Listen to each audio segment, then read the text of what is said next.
आए सासू के लड्डू। देखो लड्डू, हमारे अग्रवाल जी को बहुत स्मरण शक्ति अच्छी है कि गुरुदेव लड्डू वाली कहानी पूरी कर दे। तो सासू ने गुप्त रूप से अपने दामाद को लड्डू दिया और हर लड्डू में एक स्वर्ण मुद्रा रख दिया। 2 किलो लड्डू दिया।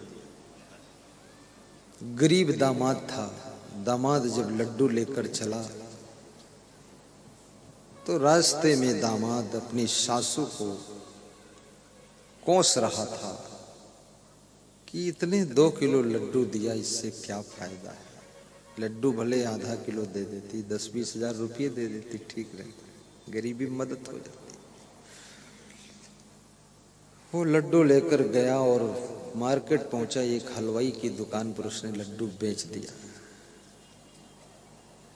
हलवाई को भी पता नहीं, हलवाई ने लड्डू खरीद लिया। दिवाली का मौसम था, लड्डू बिक रहे थे, आधी कीमत में लड्डू बेचा और पैसे लेकर के दामाद घर गया। इधर उस दामाद का जो ससुर था वो टीचर था, शिक्षक था। स्कूल से लौटा तो उसी हलवाई की दुकान पर गया और कहा कि दिवाली के लिए 2 किलो लड्डू दीजिए, अच्छे होना चाहिए। तो उस हलवाई ने वही 2 किलो लड्डू उसके हाथ बेच दिया। वो शिक्षक फिर अपने घर वो लड्डू लेकर आ गया और वही डिब्बा जब दिया अपनी पत्नी के हाथ पर कि लड्डू लाया हूं, तो पत्नी के पैरों के नीचे की जमीन खिसक गई। ये लफड़ा हुआ क्या? पत्नी ने कहा हद हो गई। एकवर कमला कर गहे बरसई कंचन नीर, माथे छत्र दरिद्र का बुंद न परे शरीर।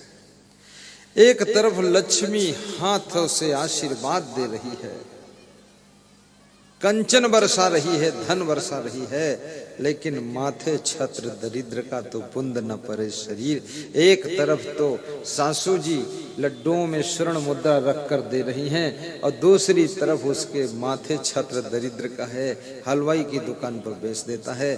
और वो दामाद का जो ससुर है वो भाग्यशाली है, वही लड्डू फिर खरीद कर ले आता है और लड्डू फोड़ कर खाता है तो उसमें स्वर्ण मुद्रा निकलती है। तो शिक्षक कहता है कि मेरा भाग्य है, लड्डू के अंदर कहीं सोना नहीं निकलता, लेकिन मेरे घर में सोना निकल रहा है।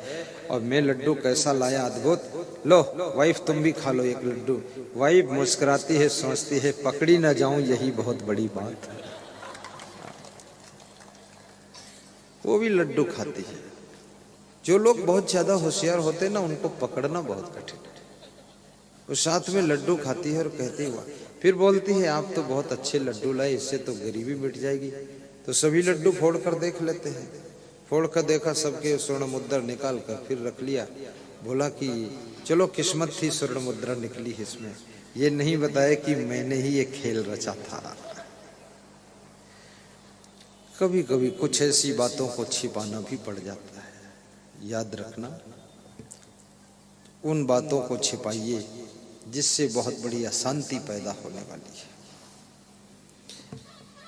और ज्यादा खोद खोद करके किसी के बारे में कुछ मत पूछिए। सबका इतिहास भी जानने की कोशिश मत करो। नदी का मूल खोजने की जरूरत नहीं कि नदी कहां से पैदा हुई है, गंगोत्री कहां है। गंगा है, उसी में नहा लो, गंगोत्री में नहा नहीं सकते आप।